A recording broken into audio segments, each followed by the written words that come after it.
It had been 6 weeks or more since Arlette's name, or even the vague pronounal alias she had passed between us.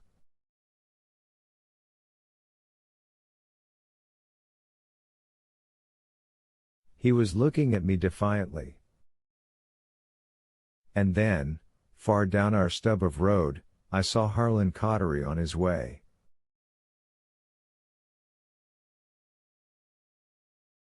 I had always considered him my friend, but a daughter who turns up pregnant has a way of changing such things.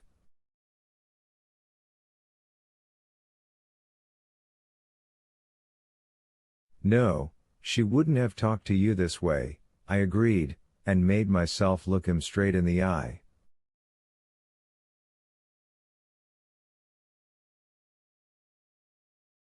She would have talked to you worse.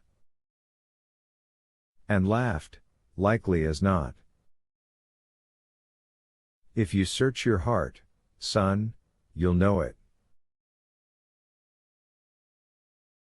No. Your mother called Shannon a little baggage, and then told you to keep your willy in your pants.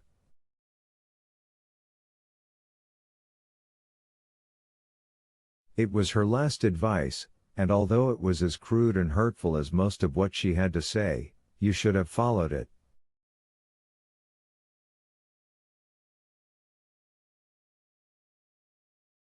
Henry's anger collapsed. It was only after that night, that Sean didn't want to, but I talked her into it.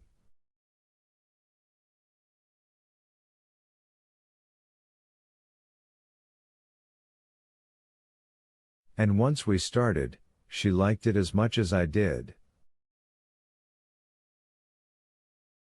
Once we started, she asked for it.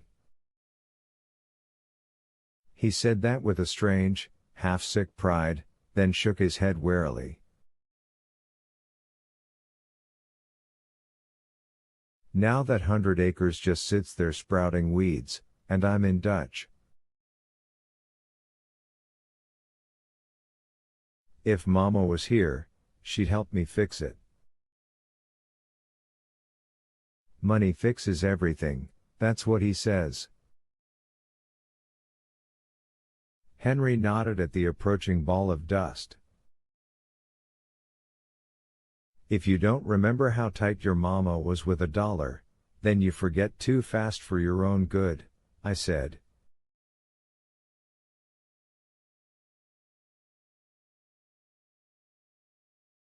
And if you've forgotten how she slapped you across the mouth that time. I ain't, he said sullenly. Then, more sullenly still, I thought you'd help me. I mean to try.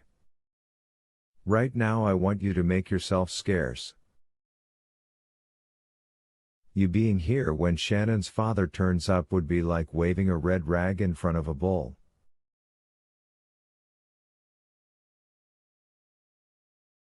Let me see where we are, and how he is, and I may call you out on the porch.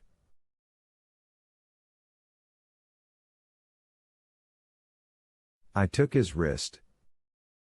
I'm going to do my best for you, son. He pulled his wrist out of my grasp. You better. He went into the house, and just before Harlan pulled up in his new car, a Nash as green and gleaming under its coating of dust as a bottle flies back, I heard the screen door slam out back.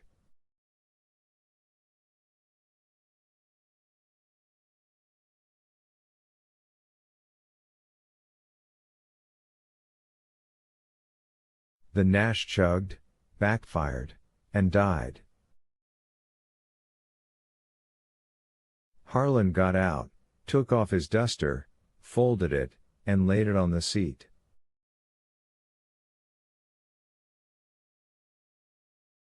He'd worn the duster because he was dressed for the occasion, white shirt, string tie, good Sunday pants held up by a belt with a silver buckle.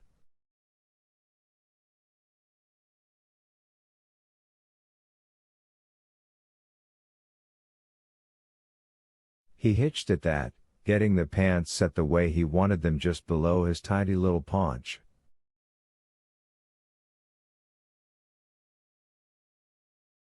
He'd always been good to me, and I'd always considered us not just friends but good friends, yet in that moment I hated him.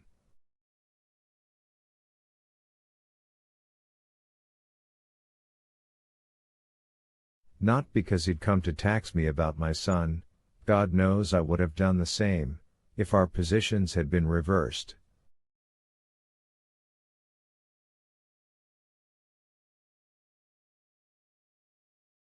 No, it was the brand new shiny green Nash. It was the silver belt buckle made in the shape of a dolphin. It was the new silo, painted bright red, and the indoor plumbing. Most of all it was the plain-faced, biddable wife he'd left back at his farm, no doubt making supper in spite of her worry.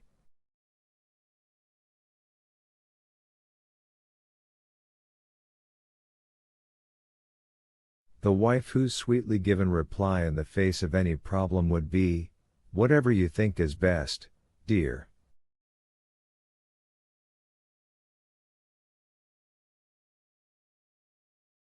Women, take note, a wife like that never needs to fear bubbling away the last of her life through a cutthroat.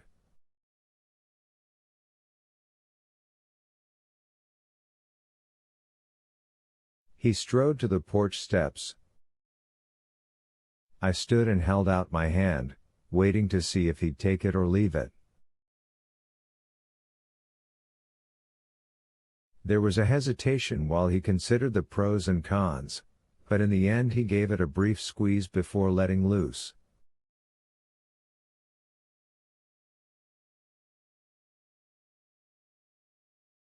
"We've got a considerable problem here, Wilf," he said. "I know it. Henry just told me." "Better late than never." "Better never at all," he said grimly. "Will you sit down?" He considered this, too, before taking what had always been our let's rocker.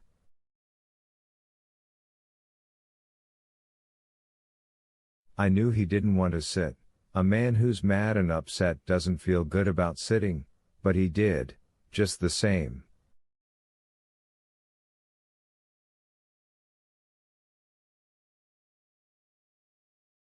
"Would you want some iced tea?"